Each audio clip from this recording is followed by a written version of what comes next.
Querido amigo, hoje temos como alvo estudarmos a primeira parte do capítulo 10 dessa primeira carta de Paulo à igreja de Corinto. Nós vamos estudar, do capítulo 10, os primeiros 22 versículos. Como título para esta porção, eu quero colocar a seguinte frase: advertência contra a falsa segurança. Primeira carta de Paulo aos Coríntios, capítulo 10, do versículo 1 até o 22. Como título, eu sugiro a seguinte frase: advertência contra a falsa segurança. O tema é tremendamente importante. Por quê? Porque corremos sempre um grande perigo de constantemente confiarmos demasiadamente em nossas próprias convicções e práticas. Esse é o grande perigo que corremos. Nesse trecho, então, nós temos sérias advertências contra a falsa segurança.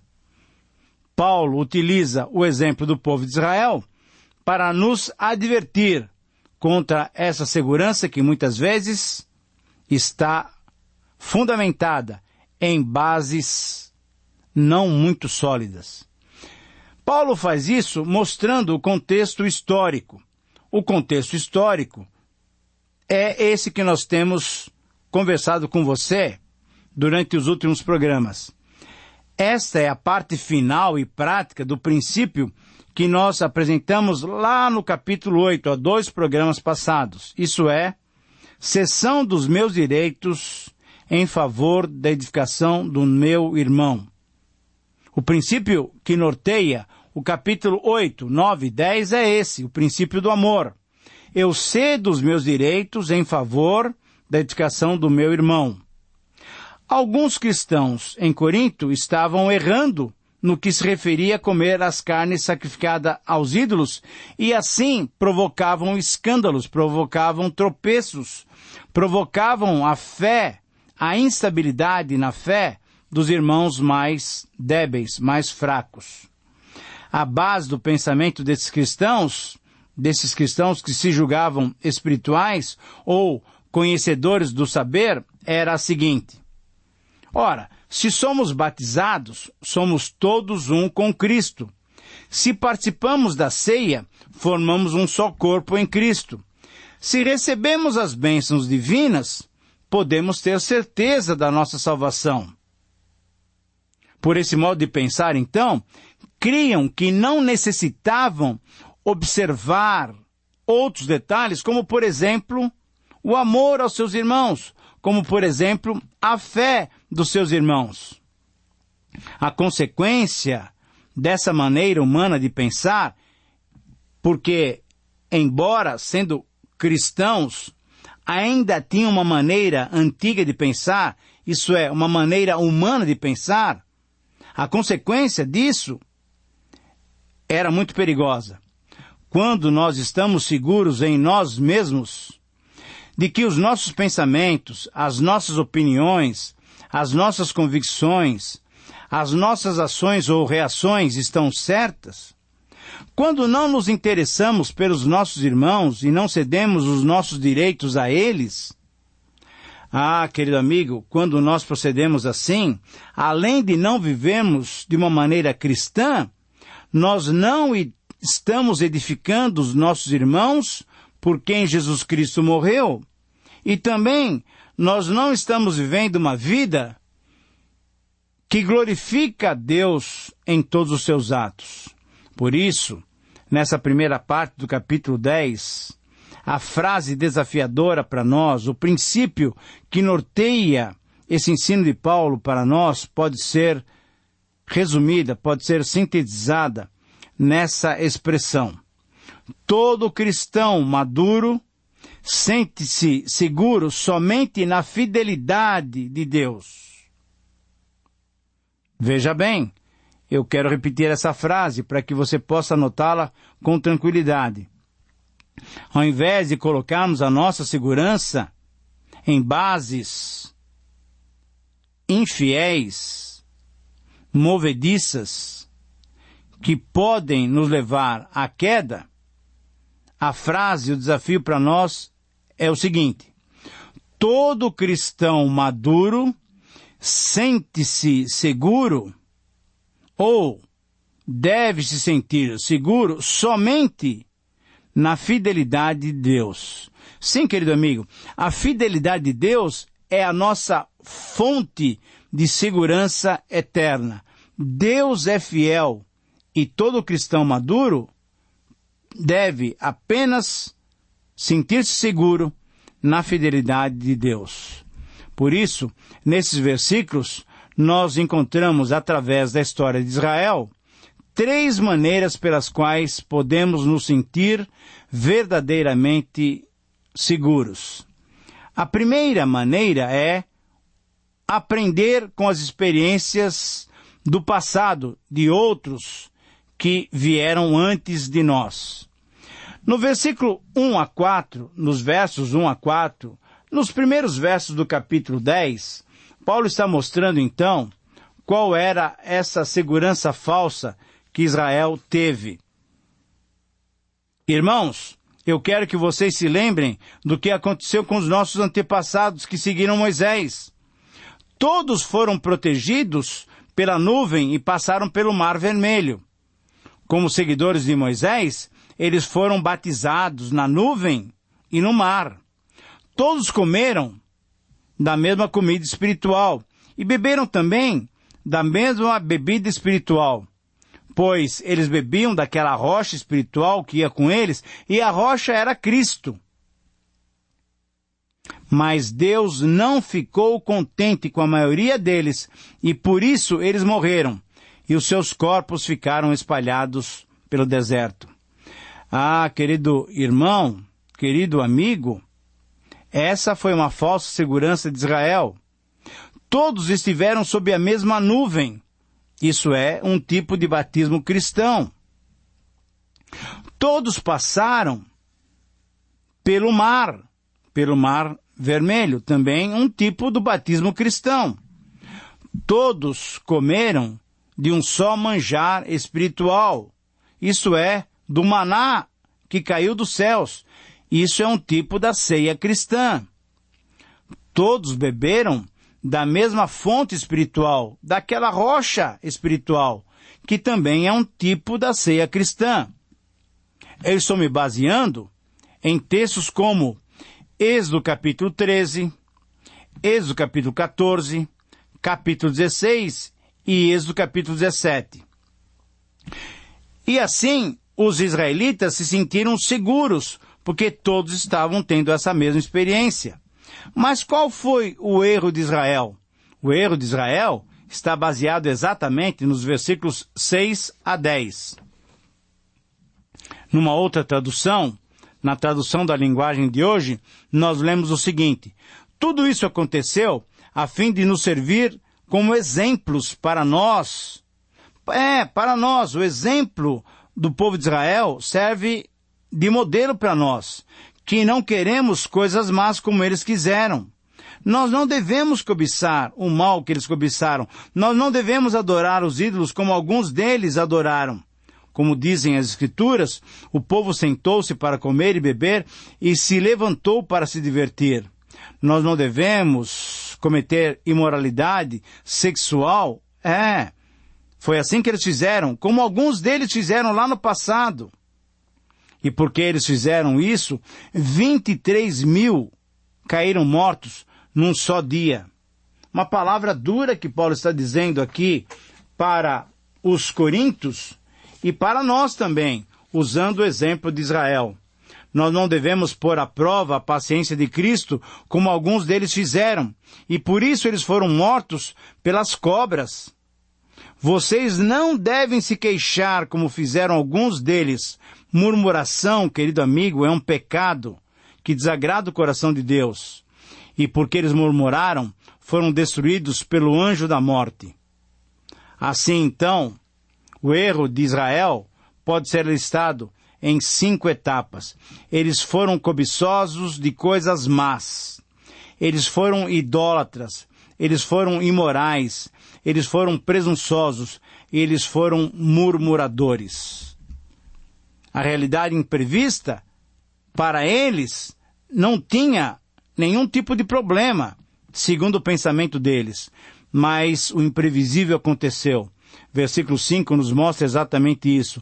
Deus não se agradou da maioria deles. Não confiaram em Deus, Deus não se agradou dele. Alguns, entretanto, confiaram em Deus, e Deus se agradou da minoria. Deus puniu aqueles que foram incrédulos, mas Deus abençoa e abençoou aqueles que creram. Os que têm a segurança firmada no Senhor, esses foram abençoados. E você sabe que daquela primeira geração, apenas Josué e Calebe foram para a terra prometida. Uma segunda verdade que nós precisamos perceber, uma outra maneira que nós podemos nos sentir verdadeiramente seguros, é aprender que o passado é auxiliar do presente e professor do futuro. Nós precisamos ter isso em mente. O passado é auxiliar do presente e professor do futuro. Nós não devemos ignorar os fatos e as experiências passadas. Veja o versículo 11. Veja o versículo 1. O passado sempre serve de aviso contra possíveis erros do presente. Veja o versículo 6 e veja também o versículo 11. Nós devemos considerar o passado porque o futuro já tem chegado sobre nós. Esta é a verdade do versículo 11. Eu quero ler, então, esse versículo para que você possa ter consciência do que Paulo está dizendo. Tudo isso aconteceu com os nossos antepassados a fim de servir de exemplo para nós outros. Aquelas coisas que foram escritas a fim de servirem de aviso para nós. Por quê?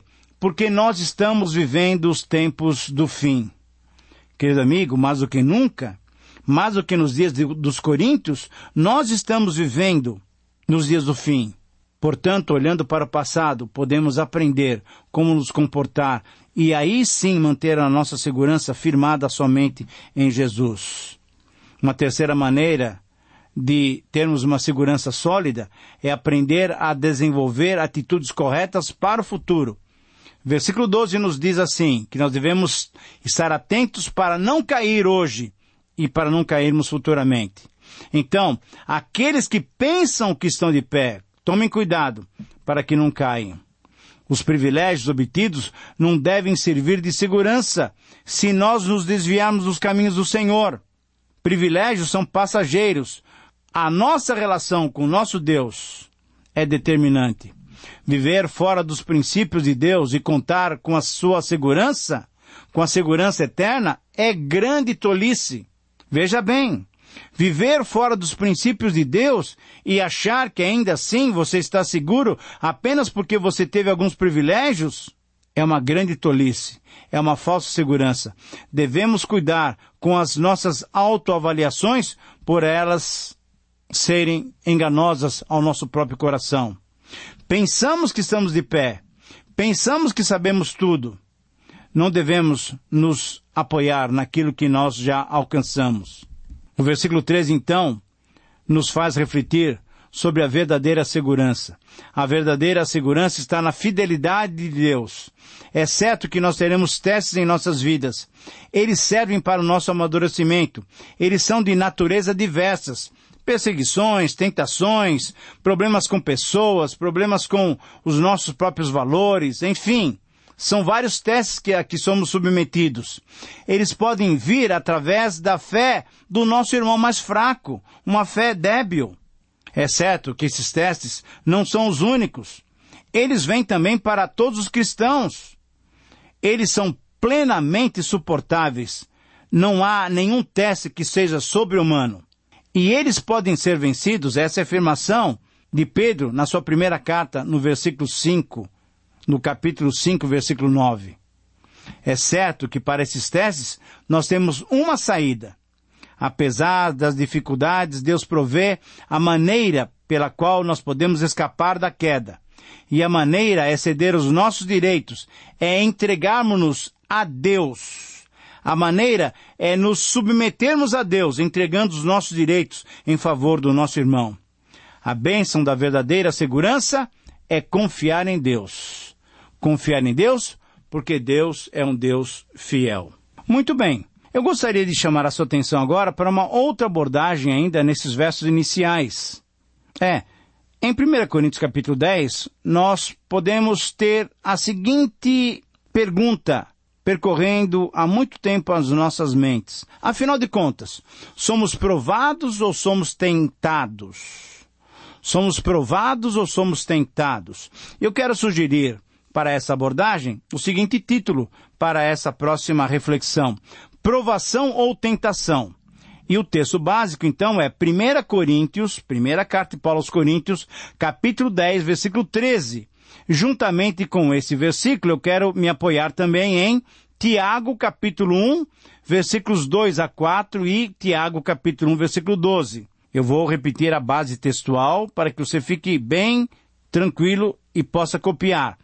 Primeira carta de Paulo aos Coríntios, versículo 13 do capítulo 10 e Tiago, capítulo 1, versículos 2 a 4 e versículo 12. Todo ser humano passa pela experiência da conversão quando reconhece o Senhor Jesus Cristo como seu Senhor e Salvador. Uma vez que nós somos salvos, infelizmente nem todos ainda estão nessa condição, uma vez que nós experimentamos o novo nascimento, nós enfrentamos uma nova etapa de vida. Conforme diz Paulo em Colossenses 1,13, nós fomos libertos do império das trevas e fomos transportados para o reino do Filho do amor de Deus. Saímos do império das trevas e pertencemos agora ao exército da luz. Nós, então, enfrentamos uma nova etapa em nossas vidas, que é a batalha espiritual. É importante que cada um de nós saibamos que, a partir da experiência da conversão, a partir do novo nascimento, a partir do momento em que saímos do império das trevas, nós estamos já numa batalha espiritual, porque nós nascemos de novo, porque nós nos convertemos, porque nós já pertencemos ao reino da luz e o inimigo então vem nos atacar. Com essa mudança, todo cristão passa a fazer parte dessa batalha espiritual, na qual ele deve lutar com a armadura de Deus, conforme Paulo diz aos Efésios. O uso dessa armadura nos ajuda na obtenção de conquistas nessa batalha que já foi ganha pelo nosso Senhor Jesus Cristo. Mas é necessário conhecermos também as verdades sobre essa questão. Afinal, nós somos provados ou somos tentados? Eu creio que como princípio norteador que pode nos ajudar nessas questões, podemos colocar a seguinte frase: todo cristão maduro se alegra por ser submetido aos mais diversos testes, pois sabe que através deles a sua fé está sendo aprimorada. Eu repito isso, espero que você consiga anotar aí no seu caderno ou na sua própria Bíblia. Todo cristão maduro se alegra por ser submetido aos mais diversos testes, pois sabe que através deles a sua fé está sendo aprimorada. Nesses versos iniciais, então, do capítulo 10 de 1 Coríntios e do capítulo 1 de Tiago, nós encontramos 3 considerações que devemos fazer sobre os testes a que nós somos submetidos. A primeira consideração é exatamente sobre essa questão: provação ou tentação? Nós precisamos saber de 3 verdades. Primeiro, Deus é soberano sobre todas as situações. Espero que você creia nisso, que o seu Deus seja um Deus soberano. Segunda verdade que nós precisamos saber é que Deus permite todas as circunstâncias em nossas vidas. É Ele quem permite. Terceiro, todos nós somos tentados pela nossa própria cobiça. Essas são verdades que nós precisamos reconhecer. A palavra no original é a palavra peirasmos, e ela pode significar tanto tentação ou provação. Por isso, eu tenho entendido que a melhor maneira de traduzirmos essa palavra é por teste. Então, a reação positiva, quando nós somos tentados, é depender de Deus e é resistir o diabo. Essa é a segunda consideração que nós devemos fazer. Eu espero que você sempre reaja positivamente. Mas também, nessa segunda consideração, nós podemos ver também uma reação negativa. E a reação negativa a esses testes que somos submetidos é a reação em que nós dependemos de nós mesmos e damos espaço, damos lugar ao diabo. Portanto, nós precisamos saber como reagir para que o teste tenha valor ou não, nos ajude a afirmar a nossa fé ou nos leva a pecar. Por isso, em terceiro lugar e último lugar, nós precisamos reconhecer as consequências das nossas reações. Essa é a terceira consideração que nós precisamos fazer. Nós precisamos conhecer as consequências das reações. Quando a nossa reação for positiva, haverá aprovação, haverá perseverança, haverá mais experiência, haverá perfeição, haverá maturidade, haverá integridade da vida. Nós não seremos em nada deficientes. Mas quando nós reagimos negativamente, haverá reprovação, cobiça, atração, sedução, pecado e morte. Isso é, nós perderemos a nossa comunhão com Deus. Por isso, querido amigo, quando nós formos testados, agradeça a Deus e submeta a Deus a sua vida para que você possa crescer. Submeta-se ao Senhor, cedendo os seus direitos aos seus irmãos. Que o Senhor possa lhe abençoar na prática da palavra de Deus. Um grande abraço e até o próximo programa.